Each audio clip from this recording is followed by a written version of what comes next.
All right, welcome back to the House Environment Committee. We are changing topics to an act relating to municipal regulation of agriculture, a committee bill from the Ag Committee with our Legislative Council looking at the latest draft.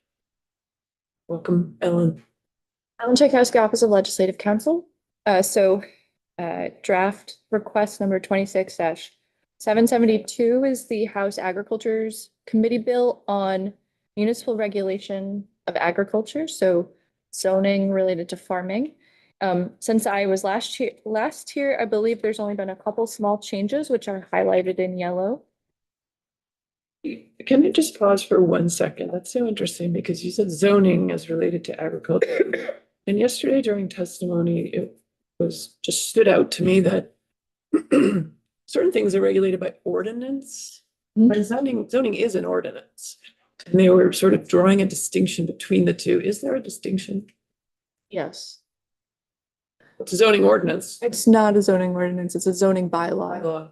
Okay, I feel like I've seen headings on towns that say zoning ordinance, but The ordinance authority for municipalities is separate from their bylaw authority. I do think it generally falls under municipalities in Vermont are governed by the fact that we are a Dillon's Rules state, which means that municipalities only have the authority that the legislature directly grants to them. And so there are a number of statutes in Title 24 establishing what authority municipalities actually have. They have ordinance authority that comes from their general authority related to the ability to protect health, safety, and welfare. Tucker in our office works on municipal ordinances generally, and I work on bylaws because there's a separate chapter establishing what municipalities can do through zoning bylaws. I think I have described previously that zoning bylaws are specific to the way that municipalities can regulate what happens on the land. And I think more generally, ordinances dictate behavior, dictate how municipalities can regulate behavior in the town. And so ordinances can cover a lot more things other than land use. I haven't necessarily researched the specific nuance differences and if they are sort of, they come from I think of them as separate things. I can look into if they are truly separate or just nuanced different types of things. But I guess I'm asking because I'm wondering if we've always talked about the municipal regulation happening through zoning of or not of agriculture, farming, happening through zoning, and then the draft we looked at maybe yesterday had them separated. And some of the ordinance type of things, would they apply to all activities, regardless of whether it was farming, or is the conversation, could an ordinance regulate agriculture? I don't know off the top of my head. Section 2793 in Title 27. There is a chapter and a specific statute that establishes what municipalities are allowed to do via ordinance. And it is not in the same chapter as zoning. And so I have some familiarity with it, but not off the top of my head as much. What draft were you looking at yesterday? Is it of this? I thought, yes. I mean, that it just was the way that the league, I think, presented the information, and they had a suggested change, and they said, oh, these things are regulated by ordinance, so we are taking them out of our suggestion. And it just struck me like, oh, well then, wait a minute. And they were seemingly overlapping Venn diagrams of things that could be regulated by zoning or ordinance. Such as noise. Noise. I can look. I don't know off the top of my head, but because this is a Dillon's Rule state, there has to be very specific authority provided in statute. And so there is an ordinance statute where that it is listed, and there's like 23 or 24 items on the list of which municipalities are allowed to adopt ordinances on. And then there's also a chapter that establishes what municipalities are allowed to adopt bylaws on. Yeah, okay. Thanks, I'm curious about this. Do you have a comment on this, Steve Collier? Sure. Steve Collier from the Agency of Agriculture. I think you're hitting on the right issues. My understanding is that the preclusion for farming has always been tied to zoning, not to ordinances. I agree with Ellen that ordinances are more about the police power that towns have to regulate behavior, things like so disorderly conduct, as an example, might be a statute. I think if someone was doing that outside of the farm, that would be absolutely regulable by the municipality. I do think, though, there has been a gray area in exactly how that extends, specifically for noise. I don't think towns have regulated farming for noise, and we don't want them to. However, if doing something well outside the scope of normal farming activities, that could be different. But I do think it's a gray area if you're talking about a noise regulation applying generally to an area. I don't think they're ever designed to apply to farms, but we've had a couple of examples with sound cannons as an example, which can be used to protect crops. And say in August, you have a sound cannon where you're scaring the birds off your blueberries or off your corn. And generally speaking, everyone is fine with that, but occasionally it's too close to a neighbor. We had somebody who moved up from New Jersey and was working in a house, and he was near a vineyard. He was not very happy about the sound cannon. And so I think towns have some choices to make there, and it's been frankly a little bit gray. But I think what is clear is that zoning bylaws, as the law has been developed, do not apply to towns. The applicability of ordinances is it's less clear to me, and it has been less clear to me. I don't think anything about this bill, though, changes that from what it was before. I think it would have to be to specifically exclude ordinances within the police power that Helen was referencing. I think the bill would have to be this stuff. I don't think this changes the status quo. No, I don't think so either. I just think it's important for us to understand that. Yeah. Thank you. And lighting would be on that list, I believe, as well. The lighting can go, sound and lighting could be under zoning as well. Yes. Okay, all right. Anyway, let's dig in here to the Representative Austin. Yeah, I'm just a little confused, just being on the Colchester Planning Commission. My understanding is the Supreme Court basically said municipalities cannot regulate farming. That's how I interpret it, but it seems like I'm saying the opposite. you're saying the opposite. The Supreme Court said towns can regulate. Oh, I'm sorry, can Yes. regulate. Yes, Yes. yes. So but it sounds like there are areas, certain areas that they can regulate.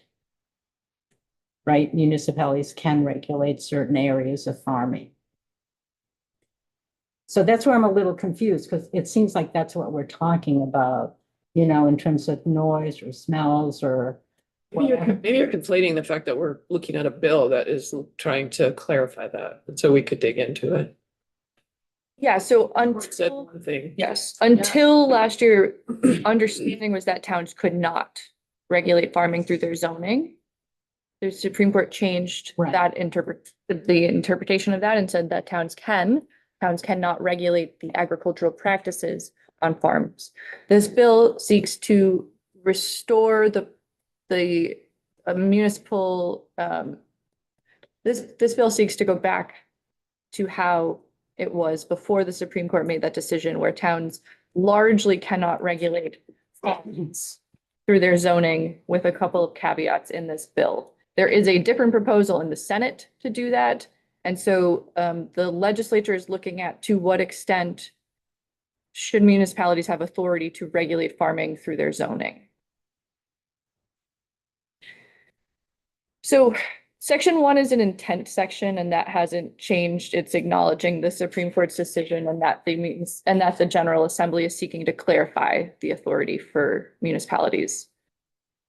Section 2 is the actual amendments to the statute. So the first amendment here, it hasn't changed from the prior version.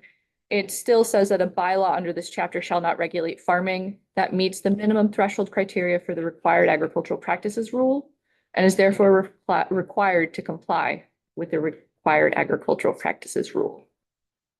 Except as set forth in 4412. So,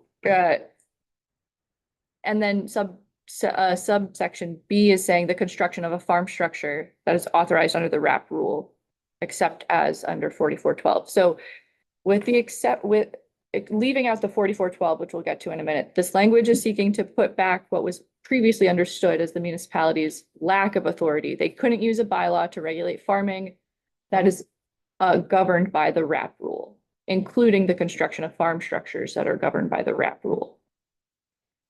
The House Agriculture Committee is adding this caveat in 4412, which is in the next section, which I had walked you through previously, which has only changed slightly. So they're putting in a caveat in 4412 related to Tier 1A and Tier 1B areas. But otherwise, Section 2 is largely seeking to restore what happened before the Supreme Court decision. You talk a little bit about Tier 1B. Sure. And sort of a couple of us noticed perhaps or have concerns about a perverse incentive for Tier 1B being created. I have some yellow flags around using tiers right now anyway, because they don't exist yet, and we're just putting them into use. And so tying too many things to something that's so new is a bit of a concern to me. With that being said, I understand what's trying to be done here, and Tier 1B are much less clearly defined and understood at this time, and more likely, I think, to run into adjacency or even current agricultural uses that are happening in those areas. So I think an understanding of the limits around Tier 1B, the housing and acreage limits, would be very helpful for the committee to have top of mind, and then curious about your thoughts about that. Sure. So do you want me to review the language in the draft first, or? Sure. So the only small change on page 3 was moving definitions out of section 2 into section 3. And so section 3 is establishing this exception to the exception for 4412, farming in Tier 1A and Tier 1B. So on page 4, no bylaw shall have the effect of prohibiting farming or the construction of farm structures in Tier 1A or Tier 1B area. However, farming in those areas may only be regulated as follows. A municipality shall not regulate noise, smell, lighting, and hours of operation. But a municipality may regulate ingress and egress of vehicular traffic and ensuring pedestrian safety, including regulating parking, signage, pavement marking, functional enclosure of livestock adjacent to roads. There was some additional language in that sentence that has been deleted, and so a municipality may regulate vehicular traffic and pedestrian safety. Also next, they can regulate siting and setback requirements for new infrastructure, including farm structures, in a manner that does not create public safety concerns, including fire safety concerns or neighboring buildings. And they also may regulate requiring that buildings open to the public be developed in compliance with the Vermont Fire and Building Safety Code. Wouldn't that be already required by state law? Yes. We're into belt and suspenders world here. Representative White. Yeah, just a question on that. Some of the farming sort of section here. What kind of buildings would be open to the public? We're talking about farm structures or like a little store selling farm products? Potentially, yes. I'm hesitant to give examples. I mean, I do think farms have diversified their operations and are attempting to develop farm tourism related. And so if their buildings are open to the public, the fire safety code would Do apply. you know if fire safety code requires like sprinklers inside systems? I'm just wondering if this would require like a farm building to have to make some upgrades, frankly, to their fire suppression. Not that that's necessarily a bad thing. So I do think it could. I think it depends on if the building has been recently renovated. I do not work on the Yeah, fire okay, no, code. no worries. So, but I think it is often triggered by rehabilitation or remodeling if it's an existing structure.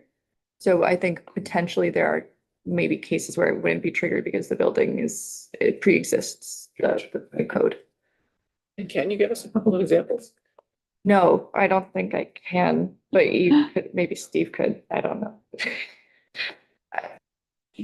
Steve Collier from the Agency of Agriculture. So Title 20, I think it's in Title 20, and the DPS's authority defines what buildings are public and what buildings that all of the life safety codes apply to. It's already defined. Farm structures are exempt from that. Farm structures do not include buildings that for human habitation, so farm worker housing.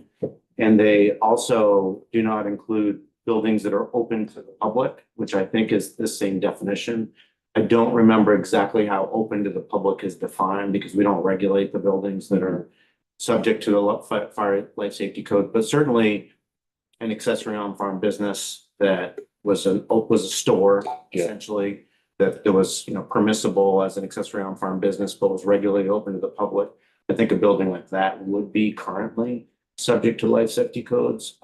A building that's simply a farm structure is not. Okay. Where it gets tricky is whether, the hardest part is when it's mostly a farm structure, but not exclusively farm structure. And that gets a little bit tricky if you put a store in the front of a barn. Certainly, we don't want the entire barn to suddenly be subject to everything, but possibly the section where the public is coming into might be. And that gets, but that's, I don't think this would change anything from what's currently exists, but they're being explicit that they have some authority in tier 1A and B. And to the chair's points on tier 1, we have a lot of concerns about using tier 1 to tie this as well. That's in there because the league wants it to be in there, and we understand that, but there is a proposal coming, I think, from the Senate, which will not tie any of this to tier 1A or B. So I think you'll have another opportunity to look at this in a little bit different structure. And Ellen, do you know, the league proposed some different language in this section yesterday to make it sort of a little bit more succinct. And is the Ag Committee considering that? Do you know? I haven't been informed of that, so I don't know. Representative Tagliavia? I think my question was answered by Steve's response. Thank you. Representative Pritchard? On page 4, line 4, that a municipality shall not regulate noise, smell, lighting, and hours operated. Isn't that already protected in Act 61? That was passed last year. Through the right to farm law. Are you asking, who are you asking? Whoever has the answer. Well, we're talking very specifically about zoning bylaws. And I believe So that's not, that wouldn't apply to that then. that is different. Yes.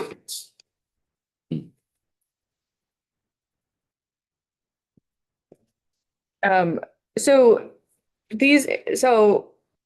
to fall into this category where there would be farms that could be regulated through zoning in tier 1A and tier 1B areas, it has to be farming that meets the RAPS and is required to conform with the RAPS or a farm structure. And then there's this language at the bottom. This is one thing the House Agriculture Committee is still discussing.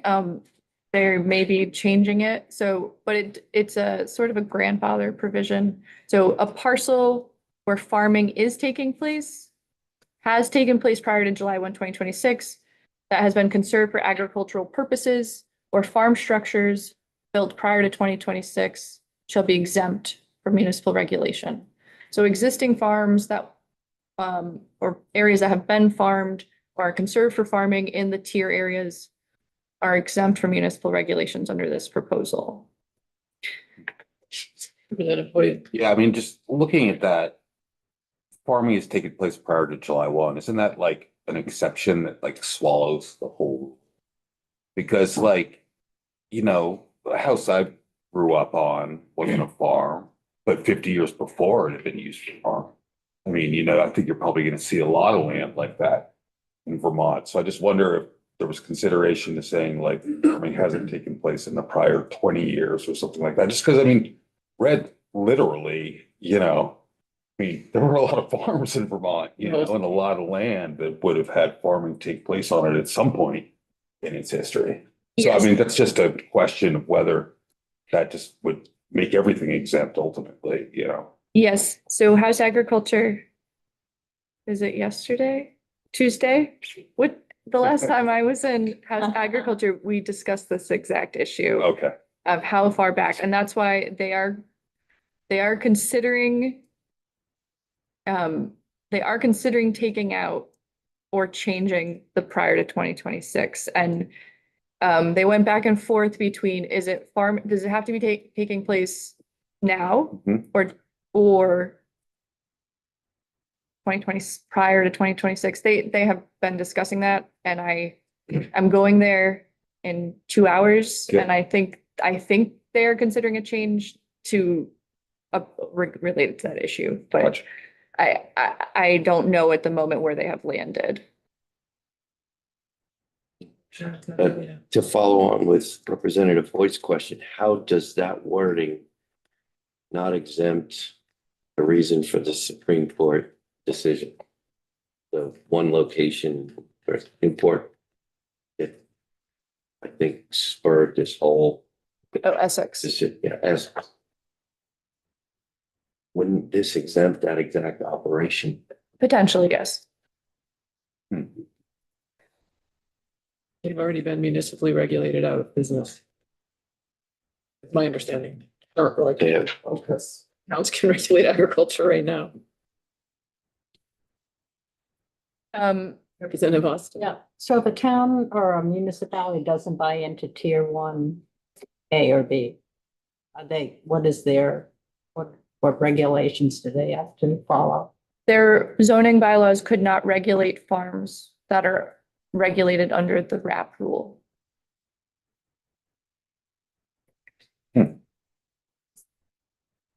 That one of the goals is to return to how it was. So there would be room under that because the RAP rules have thresholds that at which they trigger something to become a farm.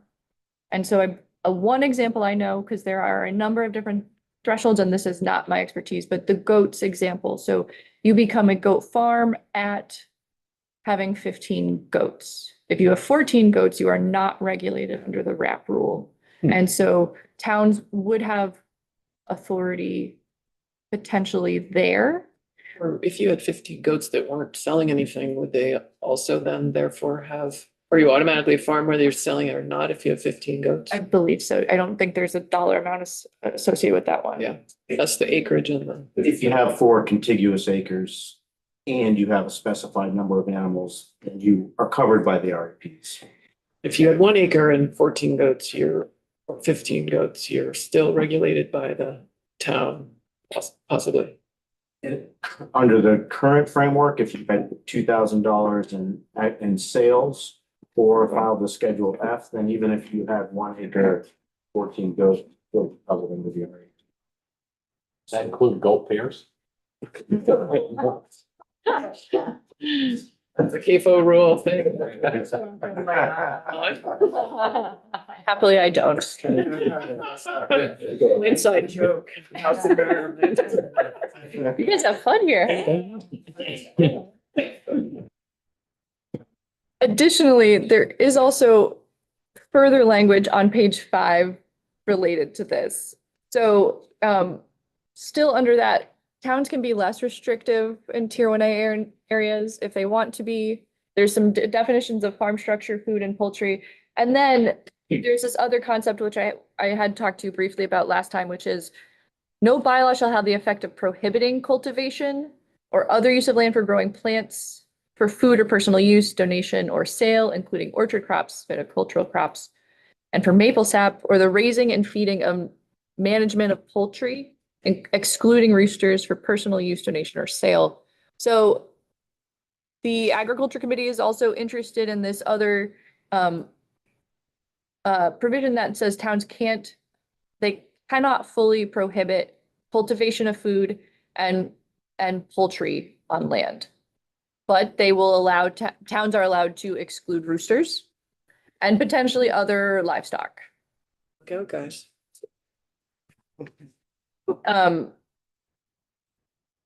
So this is intended to cover at least somewhat the lesser than a farm you are growing or you have chickens. Towns can't fully prohibit that. They have some level of regulation they can apply. So I guess then to circle back to tier 1B, tier 1A and tier 1B were created under Act 181 in 2024.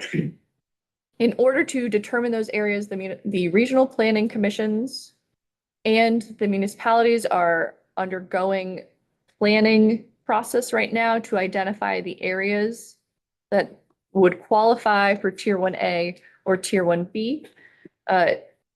So tier 1B is governed by 10 VSA 6033. The Regional Planning Commission shall identify areas on their maps as tier 1B. The qualifications for that is that the municipality where a tier 1B area is proposed, they have to have a duly adopted town plan and planning process. They have to have permanent zoning and subdivision bylaws.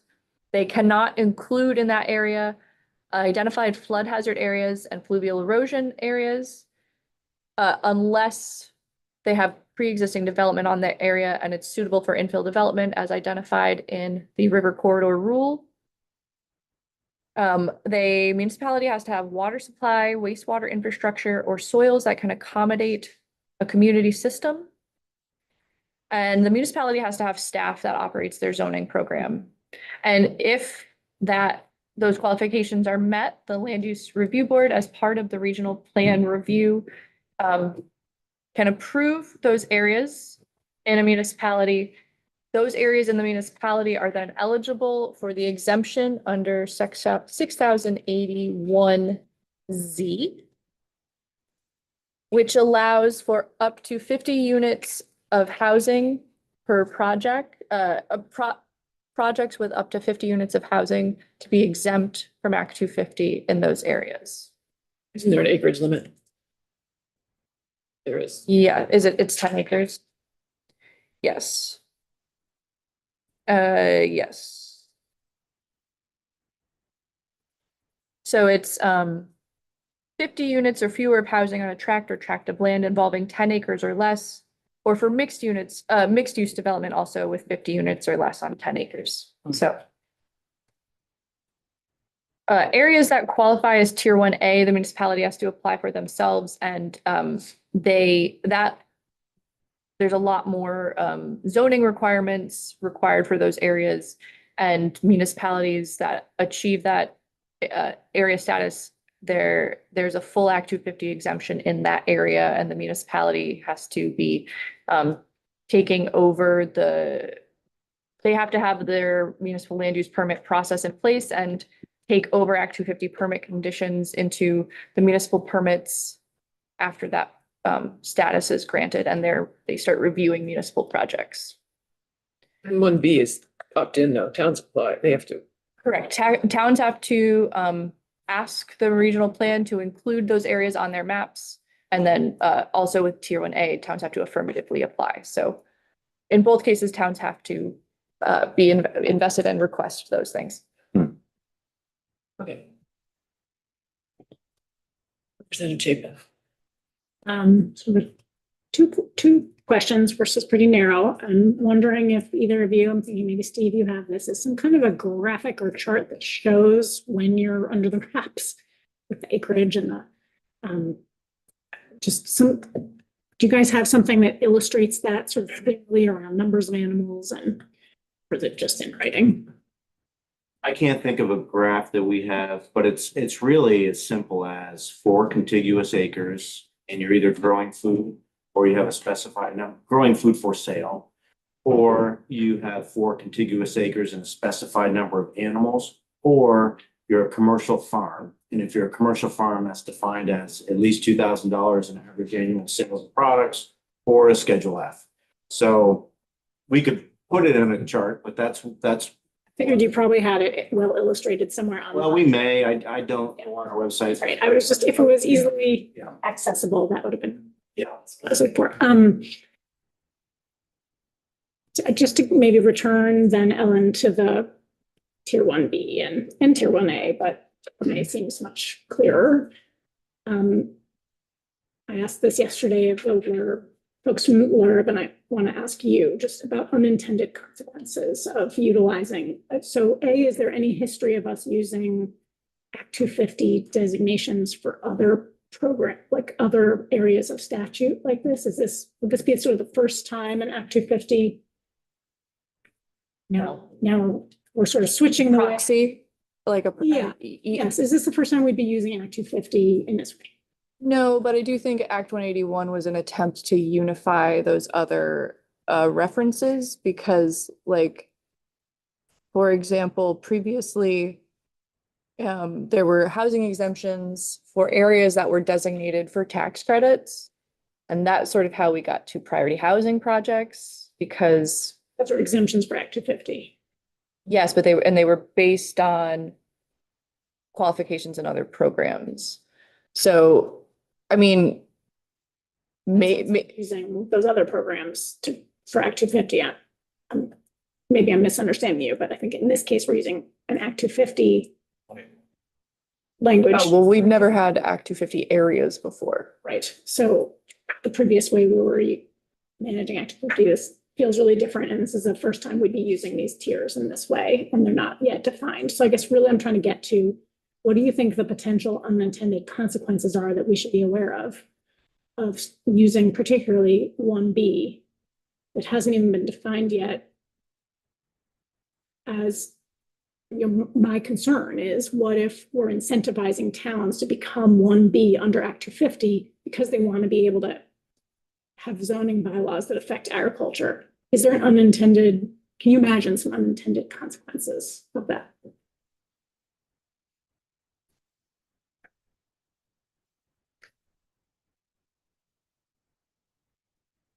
I could get back to you. I haven't thought about it. I don't know.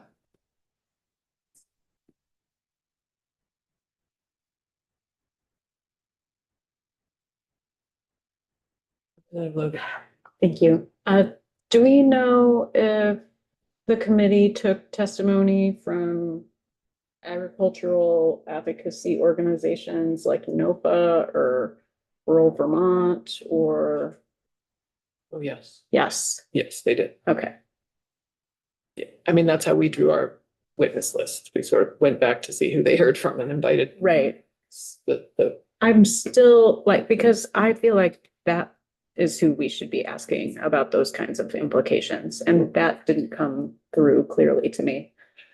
I think what came through to me yesterday was that everyone wants the conversation to keep going and Yeah. they are not completely satisfied on this point. I think that's what I heard from NOFA. Yeah. I also look at the list, it's a pretty light touch of things that are on the list that municipalities might be able to regulate. And Josh Hanford's here, I guess you brought us language. Did you bring those changes to the Ag Committee yet, or you? Josh Hanford, VLCT. Our language, the Ag Committee, was presented over a month ago. And it hasn't changed. The elements of zoning that we're trying to be consistent and not invent new terms and new titles, but reduce the area that it would be applied to farming to an area that is, in fact, the tier 1B areas are very much a thing and you have to achieve them and they're defined. It's not you just get to opt in or out. You just reviewed all that. You're either eligible or you're not. If you're eligible, you can choose not to opt in. But it was our best way of sort of realizing that the majority of municipalities and the majority of their land area do not want to regulate agriculture. But in dense areas where competing interests exist, you have to have a way to manage those competing interests. That is simply stated. And with this new framework of Act 250 exempt areas being a reality and being defined and being the process we're moving toward, that was the best way we could shrink this to as small as possible area. Ellen, are you disappearing at 11:15? 11:30. Great, because I think I'd like to, if you don't mind, I think Josh, you provided us that language yesterday. Maybe we should look at that with you right now, so. Be under yesterday on our webpage under, I suppose, Josh or. Spans that.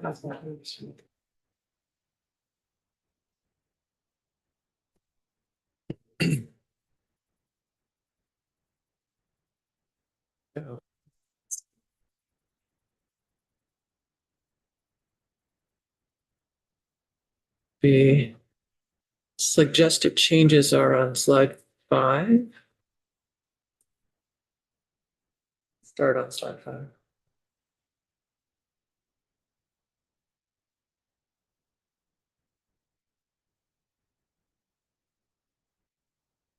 And Steve Collier has the Agency of Agriculture weighed in on these, and are you part of why the Ag Committee hasn't made these changes, or are you okay with them? I don't know if we're part of why the Ag Committee hasn't made them, but this is a much broader. This proposal extends basically all zoning to farms, and what the House Ag Committee sent to you in 5.1, not all zoning, towns can't prohibit. They can't functionally prohibit, but all of the array of whether it's landscaping or lighting or the normal gamut of zoning activity, towns could apply to farms. And what the House Ag Committee did instead was try to create a targeted area where farms could be zoned. And that's certainly something that the agency has said, we're willing to explore zoning in tier 1A and B, even though it's not our preference, but we think it should be targeted so that farms aren't just having an extra layer or extra multiple layers of bureaucratic processes. We want to target it to what do you actually need to do. As an example, our livestock, which we think are generally the biggest issue, are they creating some sort of public safety hazard? We're open to that conversation, but we don't think that farms should be zoned for lighting or for many of the things that come in that in that section where the league proposed the language, they regulate things like schools and hospitals and churches. So they say they can't kick them out, but they also can have pretty extensive zoning. And farms have never been zoned in Vermont. So our question is why? And if there's an answer to that, why it's necessary, we're very open to having that conversation, but we just want it to be targeted to what's really necessary.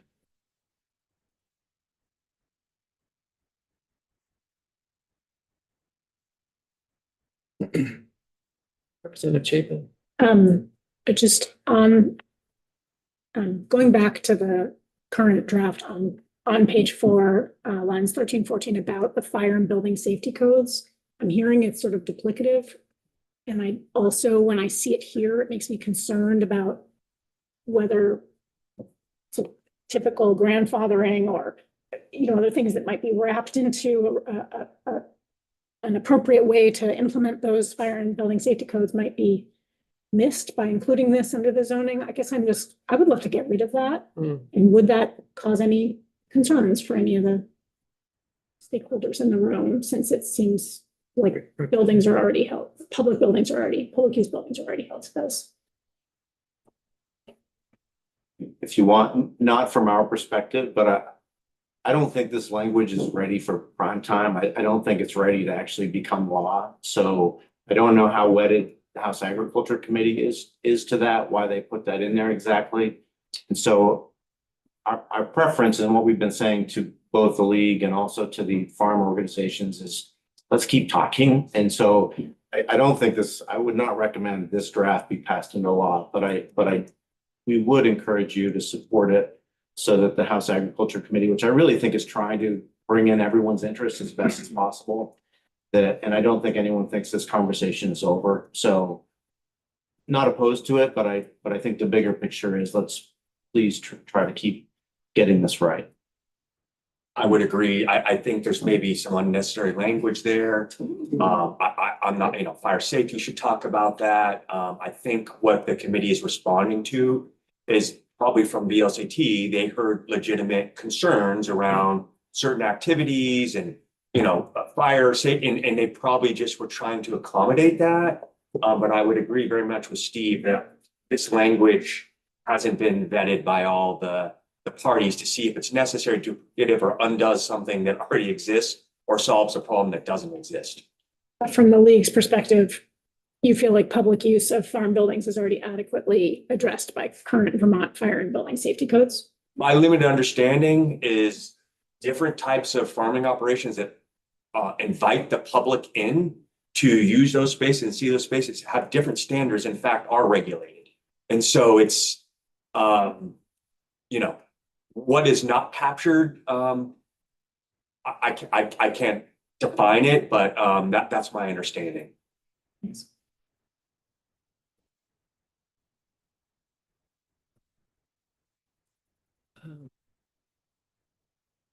Really, I hope a simple one, but I think that House Environment Committee needs to be added to the study recipients list.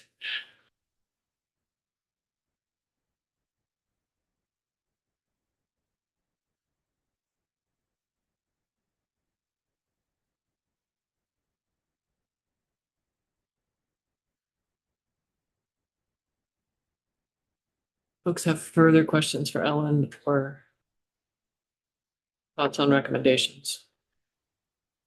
At this time, I just want to, so it seems like the impetus for this, right, is like, there's an understanding that's shared that municipalities can't, so far. Supreme Court upends that.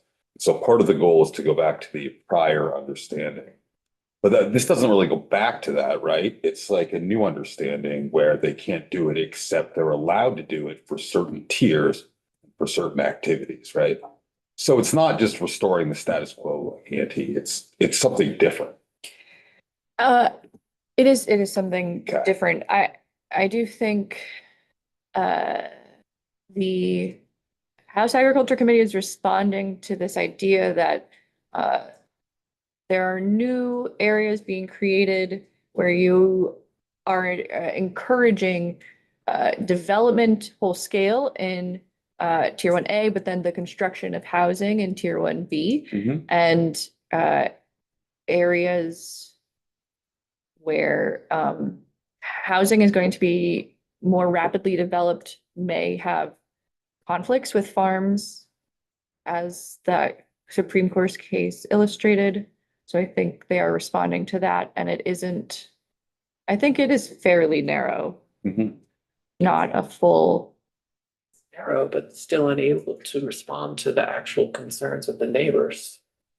I mean, I guess I feel like there's been agriculture adjacent to densely developed areas in Vermont for a very long time. And in fact, almost in our downtowns, in many of our towns, still to this day. And I guess I hear the concerns of the league, and I look at the reality of our landscape and the reality of the limited nature of this language, and I really question what we're gaining for it, other than potentially some confusion.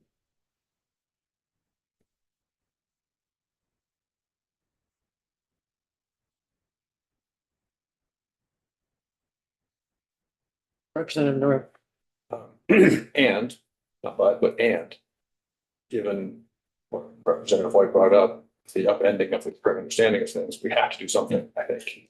We can't, because it's even more confusing or less palatable in the current state. To be clear, I'm very supportive of the beginning of this bill that clarifies that we needed to respond to this Supreme Court. Yeah. Clarify the language for the Supreme Court. This may not do it, but something needs to be clarified. Yeah, I think it does do it in the first section. I support the first section. It's the part of It's the exception.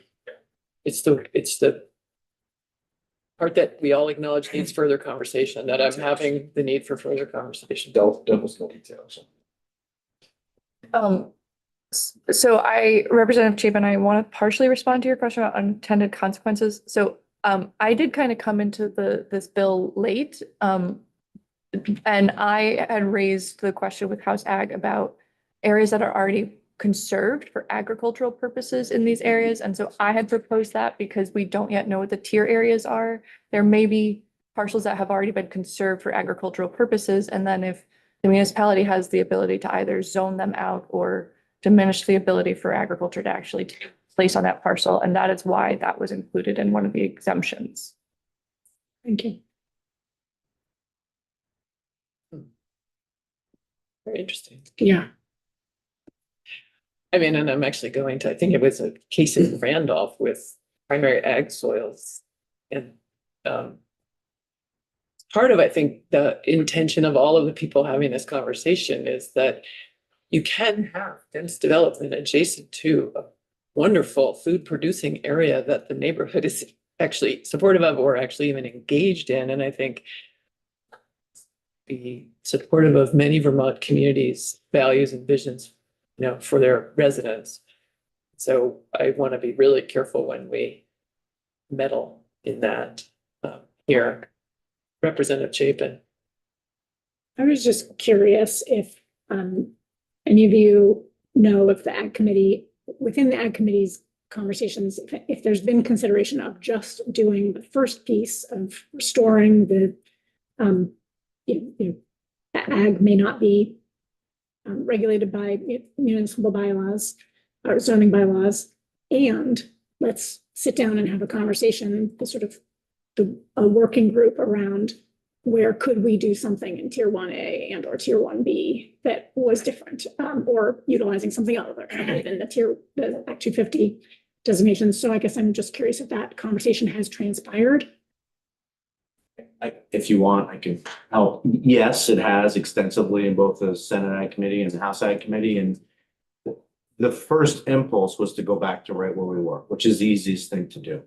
The league wasn't comfortable with that. And from our perspective, they had a legitimate point with livestock and land. We couldn't, if you had 40 pigs on a quarter of an acre and you had $2,000 in sales, technically you were a farm. And we could maybe stop that if they didn't comply with the RAP. We could enforce the RAP. So if they were discharging, we could enforce that, stop it. But if they were exporting their manure, which you can do, then there really wasn't any way that we could effectively regulate that situation. The 4 contiguous acres, that's easy. Like if someone has 4 contiguous acres, they shouldn't be subject to any of this. I mean, beyond anything more, they have the space. Where it got tricky was under 4 acres as a commercial farm, but some of those farms are really viable and incredibly successful and are in densely populated areas. And we never want to do anything to discourage that. But it's, from our perspective, it's livestock. If you're going to have livestock, you need to have enough land to properly manage that, which is why the tiers to us is not the barometer. It's, do you have enough land to responsibly manage your livestock? And the reason we chose an acreage is because the smaller the parcel, the more likely you are to be in densely populated areas. But yes, we could easily go back to where we were. I think in good faith, we felt like the league had a valid objection to that. But our concern about expanding the thresholds to meet the farming viability was there was nothing else to protect it. So we were always worried about raising the standards because then you've got a new farmer who can't afford more than 1.5 acres. She starts a blueberry farm, she starts making smoothies, and she suddenly buys 10 more acres, and that happens. So we didn't want to box any of those people out. So it's really up to us about livestock. You can make sure that you've got enough land to manage your livestock so that you're not discharging and you're not, you're managing your land appropriately. We feel like that should be the threshold. But again, the league's concerns, they're different, and I understand them. And of course they're different because towns are worried about bigger things. So yeah, I mean, you're continuing to make a case for what I think is sitting down and making a working group that would bring us recommendations for next year. Yeah, and we couldn't accept going back because the fact is there's active lawsuits on, I brought up the one in Barton in the village downtown, it's on 4.5 acres. it meets the RAPS. The agency hasn't been able to address the issues, and the town, since the Supreme Court case, is instituting zoning to correct the issues. And I really wish, if you're thinking about taking that right away, to bring the town of Barton in, their zoning and planning administrator, talk about the case, talk about the lengthy process they've been going through to try to address the very serious health, environmental justice concerns there. And the only way to deal with that problem is through municipal zoning. And there are likely to be more and more cases like that will still be resolved through the courts if we don't have zoning laws to regulate them, only where there's more competing interests on smaller developed land. It's absolutely true. There's many valuable agricultural operations in town centers adjacent to housing. And when they work well, there's no problem and everyone loves it. And, many of the select board members are farmers, but when they don't work well and there's no remedy to address those concerns because there is no land use regulation implied, they go to court, cost a lot of money, and the Supreme Court has to decide how to balance this. And I think if we don't do something, those problems aren't going away. They're active ones that are under courts reviewing right now, and we can't reverse those actions for our municipal members. So do you know of another one? I'm not diminishing the Barton example, and Yeah. I get your Yeah. concerns Yeah. completely. Yeah. But I don't think this resolves them, and it's not feeling like the right tool for the job. That's the only one under active court case at the moment, other than, the Essex case that brought this up, so they, changed their zoning to not allow that. And that's what triggered the court case, because then the farmers appealed, which is not allowed under the old regime.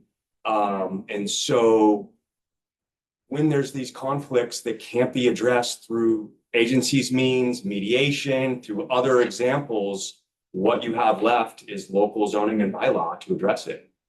I guess my concern, though, is that this isn't going to address the Barton problem or the Essex problem, and it also we don't know. I'm not worried because it's not a lot of change here, but I don't think it gets to the heart of your matter. We believed it would, not the way it's presented here with all the carve outs, but Barton Village is a tier 1B area. And this is in the dense zone. But so you're acknowledging, yes, this draft you would take it further. We would take it further. You would say because in both areas, towns should be able to regulate agriculture. that's what it says, but the carve out of exempting existing farms would put the existing farm that is being alleged a zoning violation is in court. That would be unresolved. I don't know what the legislation would undo the outcome or not, but it was designed to address that case and to continue to allow what Essex Junction did to stand. But I guess my question was more to the carve outs in you can only regulate traffic and ingress, egress, and maybe some buildings that are. Yeah, because they'd be able to apply setbacks and different, first of all, the smell isn't a zoning issue.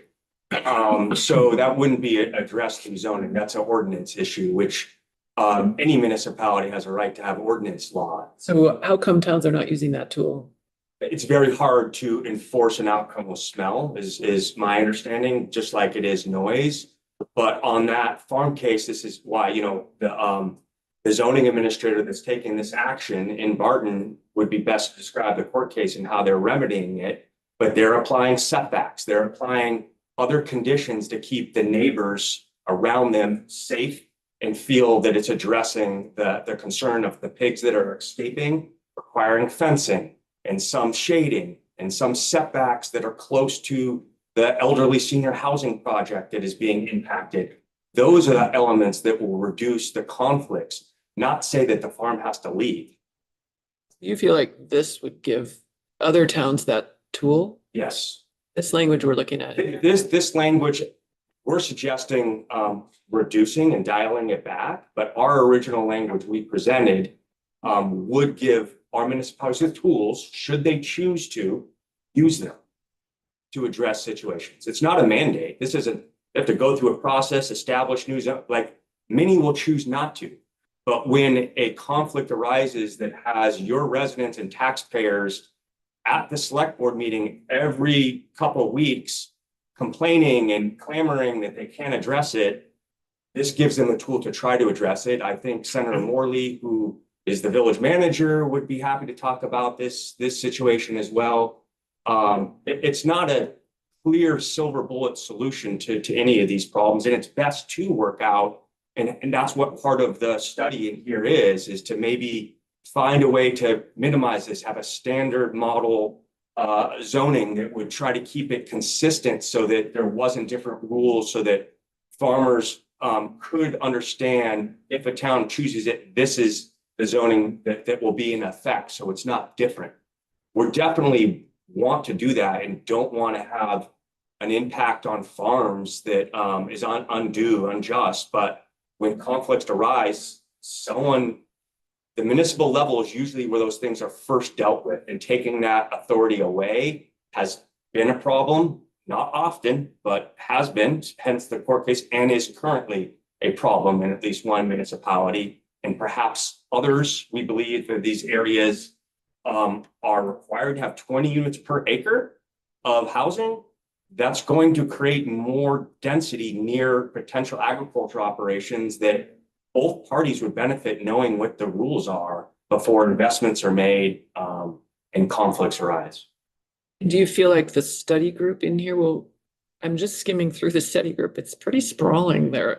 It feels like it maybe needs to be more focused. I mean, seeing like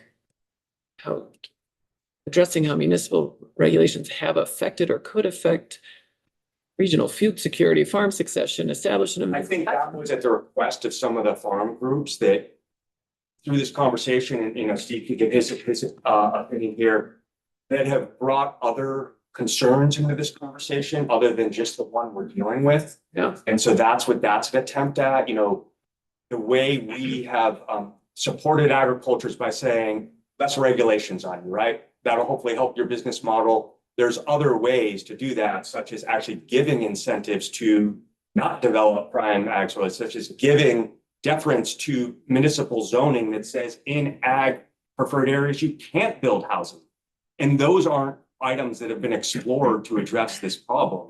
And so that was a way for those farm groups to enter that conversation that maybe this needs to evolve over a number of years, because the tools of non-regulation and municipalities not being able to regulate agriculture clearly hasn't been as helpful to date in reducing the number of farms that are struggling. And so our main theory is the sky is not falling because of the Supreme Court case. Municipalities haven't regulated agriculture. They haven't been part of the reason why they're not being successful because of these regulations. There's only been one case since that was allowed. Now here we are 9 months from, and that was to address a long-standing problem that's been known about for more than 5 years. So there could be time to deal with these issues more broadly. But knowing that it's important for the ag agency, the ag groups to have some fear put aside that municipalities across the state aren't just all of a sudden going to regulate every agriculture. We've been at the table trying to reach consensus and saying, fine, we only really concerned about it in 2% of Vermont's area, where the most people live and where the state has said you have to allow 20 units per acre development. And we're putting all our incentives and all our eggs in that basket, including release of Act 250. This is where we believe the conflicts will occur. Let's try to get the zoning right there so we don't have more court cases and problems. That's the basis of our approach to this. Thank you. Further questions for Ellen? All right, but before us as a committee is to weigh in with our agriculture committee on this language as we see it today. Maybe it'll change a little bit. Similar process to what we talked about earlier with the energy committee.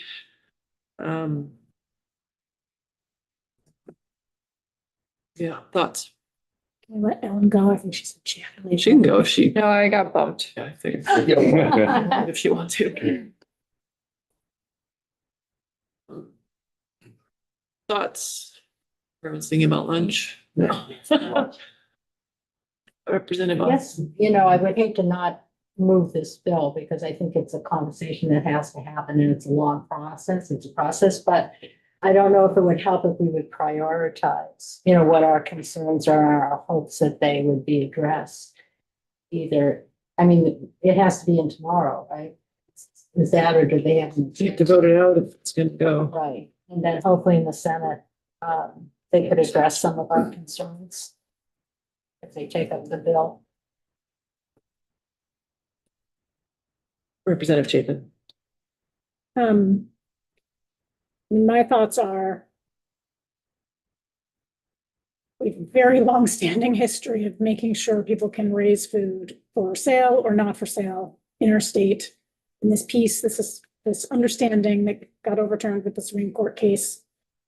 We need to address that. I fully understand and am concerned about tools available for municipalities and neighbor-neighbor conflicts where the tools aren't in place. And I just want to make sure the league understands, like, that is not a small issue, but it is a isolated issue. And I would wholeheartedly support some compromise around that. I am extremely concerned about utilizing tier 1B in particular, but generally the Act 250 tiers for a wholesale other purpose. And that, like, maybe down the road we'll get there, but I don't even know what they are yet. And that seems sort of, I mean, I don't want to use overly extreme language, but it just seems insane to me. So I don't really understand.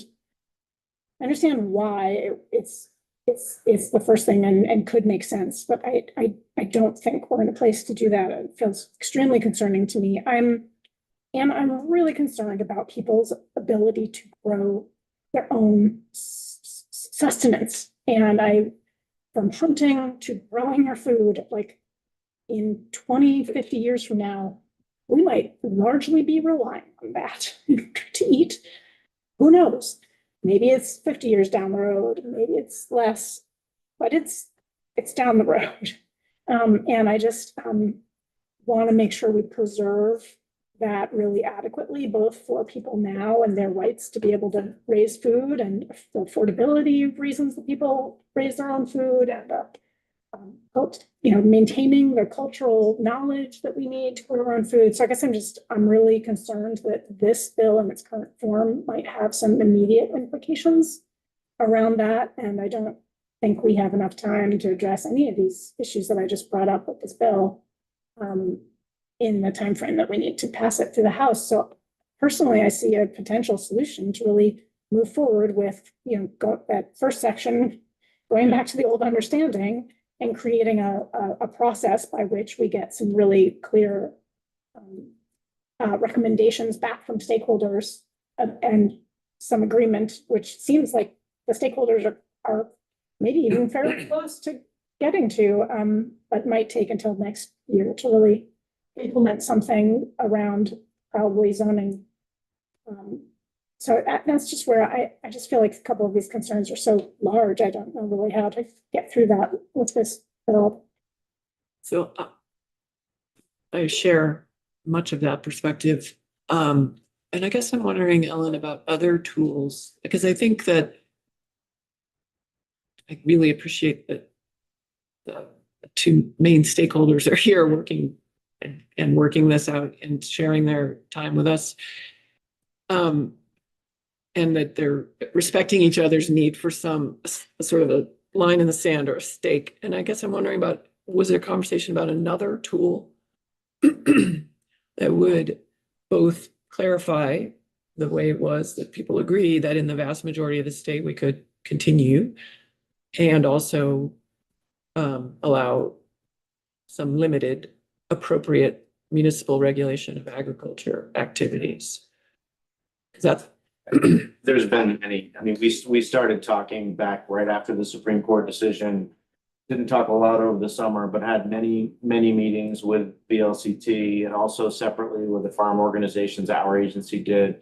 VLCT even invited me to talk to their board, which was very appreciative. They changed their policy to, they didn't expect this result, but they did change their policy because normally their policy is to have as much local control as possible, and they sort of ceded that. So the communication's been terrific. And with the farm organizations too, who have a slightly different, some of them in particular have a slightly different perspective along the lines of what Representative Chapin was just talking about, which is maybe more on the homesteader line, making sure that's clear. Everybody agrees, though, part of the reason the RAP thresholds were important was because there was no protection below that. So everyone agrees that everyone should be able to grow their own food, and that's why the backyard poultry is in there. So because that's a way of growing your food, but it doesn't have the same implications. You can have eggs or meat, but it's not the same implications as pigs or cows. So everyone was aligned that people should be able to grow their own food, regardless of whether they're technically farming or selling it. Everyone should be able to raise their own chickens if they, small amount, reasonable amount. The challenge was tier 1. And that was the league's concern about densely populated areas. We understand the concern. We thought our preference is not treat farming differently anywhere, but make sure there's enough land if you're having livestock to responsibly manage it. And so that we are very much aligned, but there is that disconnect in tier 1. Our concern about tier 1 is tier 1B, it's planned growth development. It's also current farming, a lot of current farming. Yeah. And so we don't, yes, there's the pigs in Orleans. Understand that. That's an issue, but we don't think that you develop state law based on one issue. And there are other ways to deal with that. Government is not always the solution. Sometimes it is, sometimes it's not. But neighbors can also take actions on their own without relying on the government. And so I'm not saying that, of course, government wants to be responsive, but we can't solve every problem. So trying to find that, that balance is important. But we know that planned growth area is important, but we're just keep losing farms and farmland. It's not because of municipal zoning. It is because it's so hard to be viable. But every time you add another requirement, it makes viability more challenging. And so if our farms were thriving and they were making money and they were expanding, I don't know that we'd care about zoning, but they're not. There's only 9% of Vermont is now growing crops. It used to be 80% 100 years ago.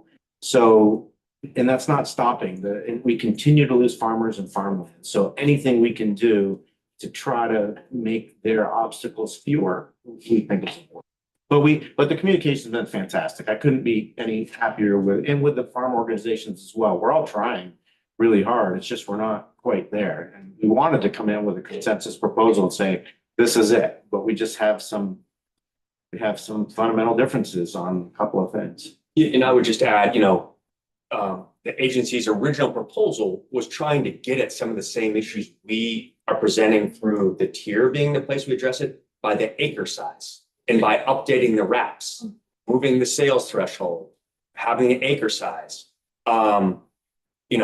Our view was that is everywhere across the state. We don't need to. We want to focus it in areas where it matters. And you could have farms and other municipalities now potentially regulating have unintended consequences that they're not asking for in addition. And you should hear from the farm groups, but they have always expressed this concern of opening the RAPs. And our proposal doesn't open the RAPs. It just says in these areas, we get some control, but we have to, we can't have zoning that it intends with the functional use of farming.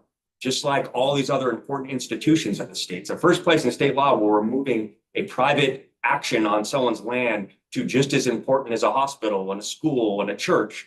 That's a pretty big deal for our board and our members to vote and say, no, we want to give up the local control, the authority that the Supreme Court gave us. Usually that's a hard line. Why would we give away municipal authority?